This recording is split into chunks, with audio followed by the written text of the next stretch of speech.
Rory, this is a big one for you. This is the last one, and let me first say how much the entire city, I include myself in this, appreciate your great work and your public service, and wish you all the best. But you've done a fantastic job, and I know you were looking forward to this as a big milestone, your last mayoral budget hearing, but why don't you introduce the folks you're with, and then make whatever presentation you'd like. Thank you. Yes, let me just introduce, to my left is Teresa Sharon, who's the director of our Victim Witness Services Division. To my right is Michael Brook, who's our head of finance and administration for the office. Yeah, I'm just going to take a few minutes. I've handed out some, which has kind of been our standard handout, just updated each year. I'll talk about that in just a second, but let me make just a few general comments, kind of really following up on comments that I think both you and Chief Anderson made today out at the training academy with the new recruit class.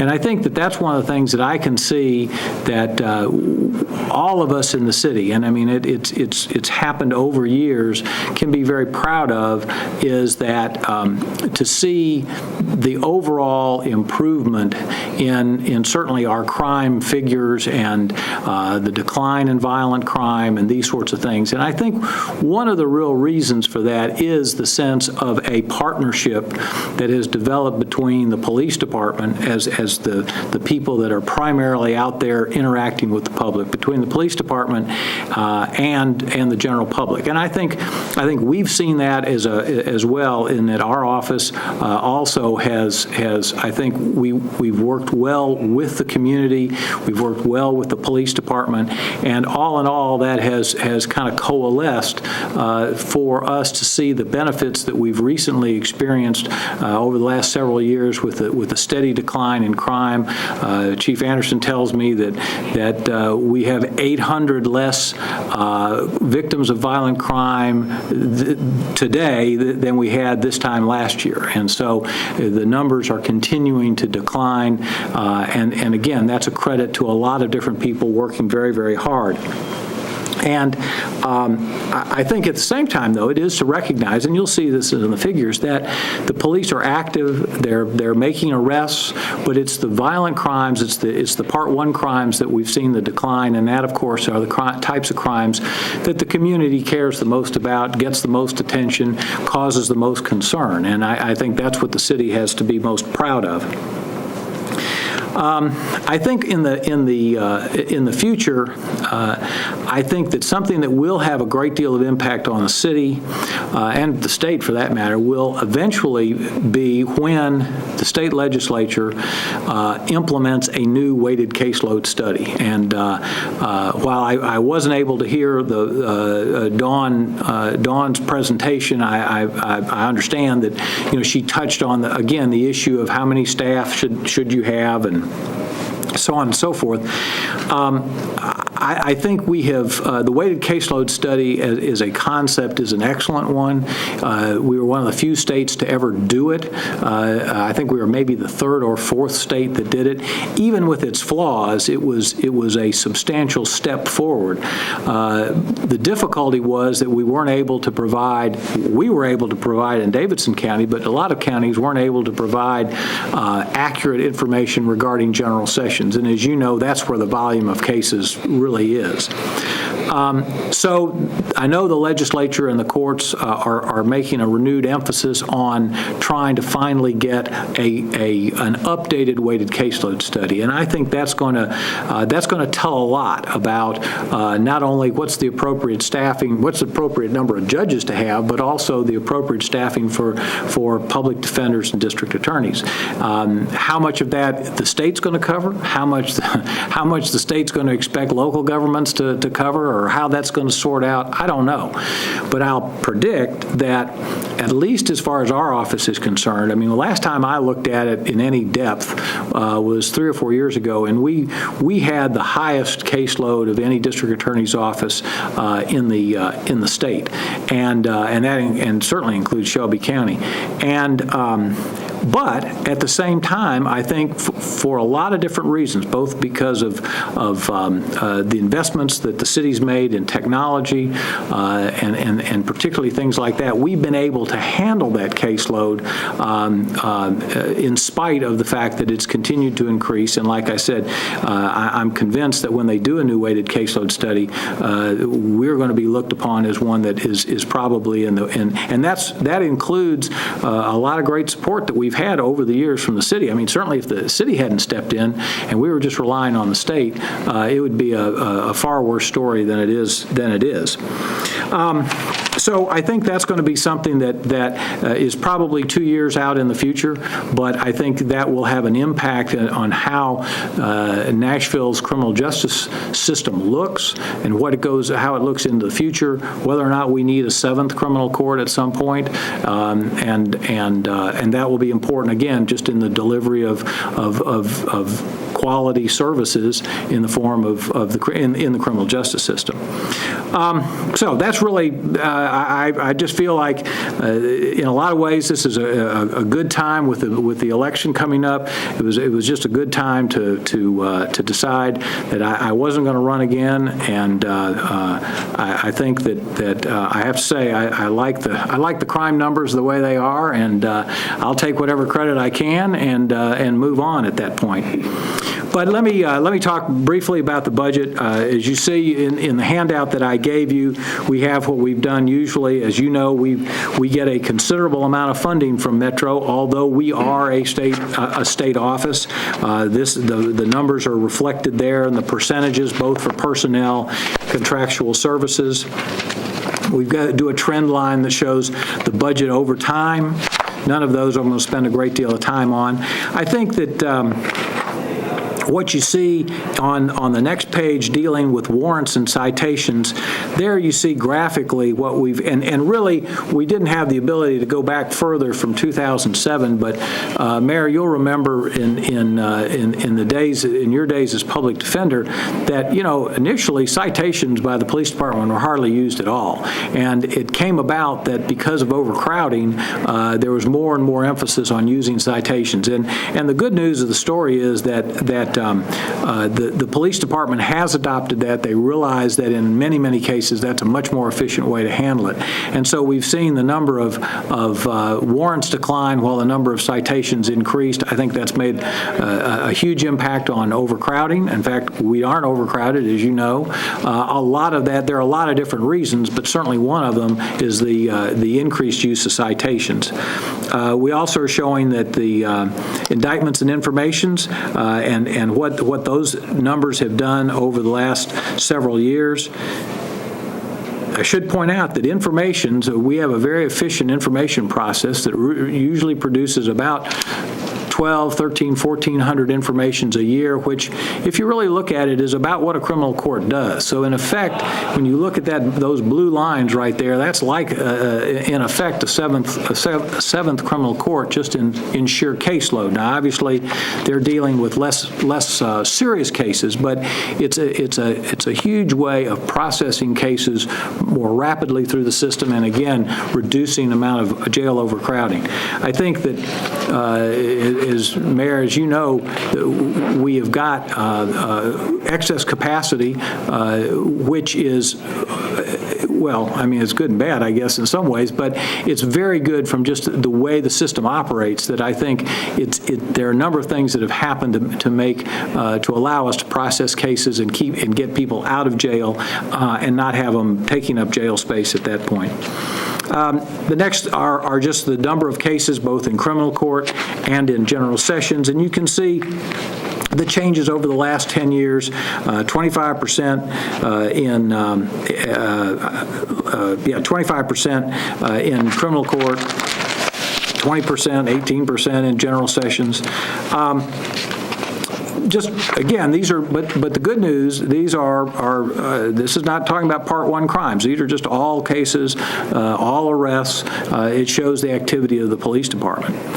The juvenile court, you can see we had a spike in 2006, but we've had a pretty steady decline since then, and that's been reflected at the same time with a slight delay, but the same time in the number of transfer cases. I know we were very concerned about that for a while, but those numbers have declined and sort of leveled off. Just a couple of operations to highlight. The fraud unit. This is something that we implemented back in 1998. The demand has never been greater for primarily employers who have come to us, but with sizable amounts of fraud. I mean, where what we would really commonly think of as embezzlement. We're talking cases now in the hundreds of thousands of dollars and even more. Our unit, I call it a unit, but it consists of just a couple of people. But there's really not many other people. These are cases that are more complex and more time-consuming than the police department can handle. The U.S. Attorney's Office doesn't really handle these cases anymore, or they've raised their jurisdictional amount up, so that it's really, if we don't handle it and if we don't investigate it, it's simply not going to get done. Another group that has been highly successful is the intake group, and that's one that, again, from your years as public defender, you know what it was like when anybody and everybody could wander in and get warrants just about on anybody they chose to get them on.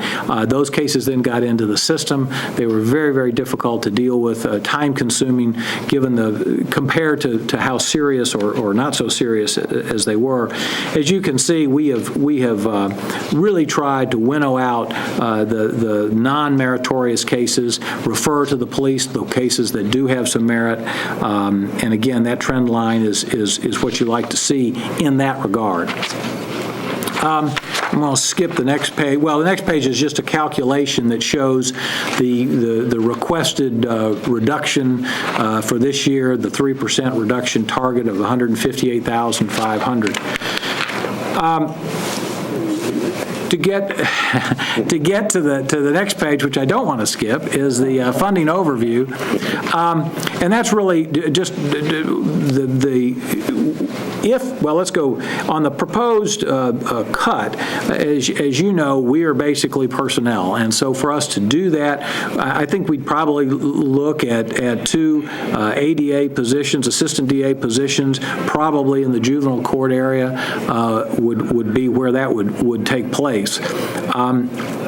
Now, on the plus side, if we were to, we've got some requests.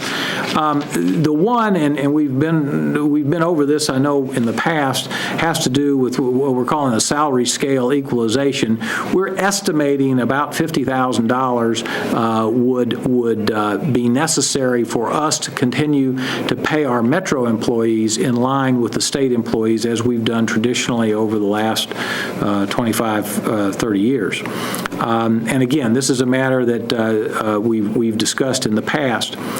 We've also got a proposal on there of what we call the frozen positions, and those are down listed in the red ink below. These are positions that over the years we kept open. As somebody would leave the office, we would keep them open in order to fund primarily, fund exclusively the money that we needed to continue to pay the Metro paid assistants on the same rate and to the same level as the state paid assistants. And this year we're just simply asking that to what we call bring 3 of those positions alive. They're essentially support type positions, investigator positions, a legal secretary position, that would again, I think, contribute a great deal to the overall efficiency of the office. Not so much new lawyers, but rather investigators and legal secretary. With the new DV assessment, we've got 2 issues here, and you'll see down here it says 2 social workers. One of those is if the city were to give us essentially the $76,000 in benefits, that would really be only a net gain of one victim witness coordinator. And the reason for that is that we have a grant that is sunsetting in the fall, in September. And that pays, or has paid over years and years, has paid for a DV victim witness coordinator. That grant is going away. It is not going to be renewed. It's not something that we're going to renew or can renew. So what we're asking is to keep that person and add one additional person in the DV area. Previously you gave us 2 assistant DAs to help staff the DV unit. We feel like that's doing exactly what we want it to do. One of the things we're trying to do under the assessment is to contact all the DV victims within 48 hours. That's the goal.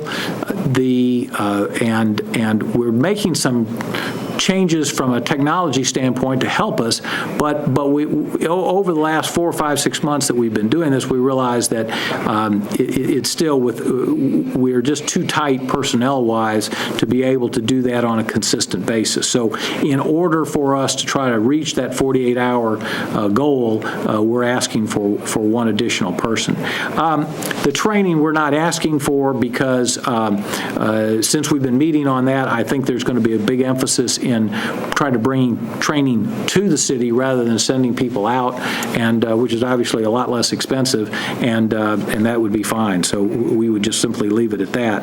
Your request for the domestic violence projects is really just the two victim witness coordinators. It's 76 plus the benefits. It was last year we gave you the 2 assistants? Correct.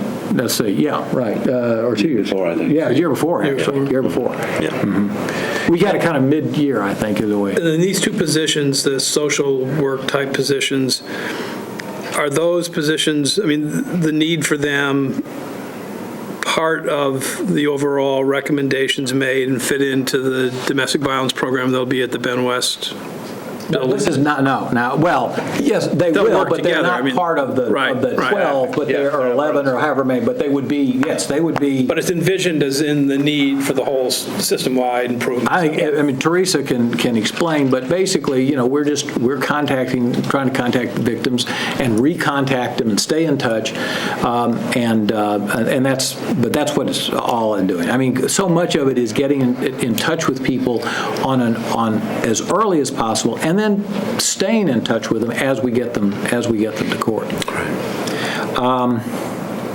And then down below are 2 other, the rent, which is just part of the lease renegotiation that occurred recently. And then witness transportation. Witness transportation is one of these things, it's really kind of like a revolving fund in the sense that we eventually get paid back, the money eventually comes back. This is really money we have to front to bring witnesses in. Something that we do very, very frequently now. People didn't move around like they used to. Out of state. These are out of state. You get that back under the interstate compact. We get it back, but it's the state.